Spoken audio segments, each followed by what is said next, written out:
game I never thought would make its way to PSVR2 is here. This is Wooltown Wonders. I'll be going over what the game offers to help you decide if it's one for you. First off, before we jump into the review, I'd like to remind you all to hit that subscribe button, leave a comment and like. The support really means a lot to me. So without further ado, let's crack on with the review.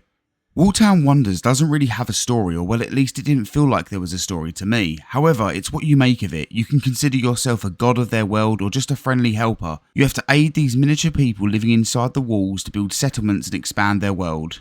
The gameplay is quite simple but has some variety in what you can do, but not too much where it becomes overwhelming. This is due to the fact that a lot of the game is selecting things and watching the settlements change around you. To start off, you get a few characters that will get you to open a mine. This will then lead to gathering wood to build. This is all done from a menu. The first hour of the game, you're pretty much just going through the motion it forces you to go through. Throughout your time in Wooltown Wonders, you will slowly gather supplies and upgrade settlements and complete various minigames, some of which I liked and others made me want to give up altogether. So let's go over these now. Certain minigames will just get you to press a button or aim and spray water or arrows. Others will get you to guide a plane and a lizard around. The lizard is fine, but the plane I could never get the hang of and I found it to be very unresponsive. Overall, I'd say the gameplay is intended for a chill gamer who doesn't want to do too much, but in VR I find this doesn't always translate.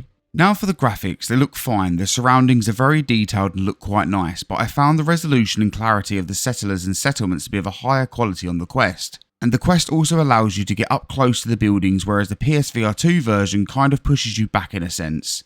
As for the settings, you have full locomotion, snap and smooth turning, as well as a few other settings to aid you if VR is new to you. I did play the game seated and I did not have any issues. Now for what I didn't like. To start off this section, I want to say if you've experienced this game in mixed reality, it makes you realise that seeing the settlement evolve in your own room is about 85% of this game's charm, and that brought a lot of the magic. However, seeing this all unfold in a VR setting I have no attachment to didn't do anything for me. I wish the building was interactable. Selecting things from menus and watching them appear is cool, but this is VR and I want to pass the materials and watch it come to life. For any trophy hunters out there, this game does have a platinum.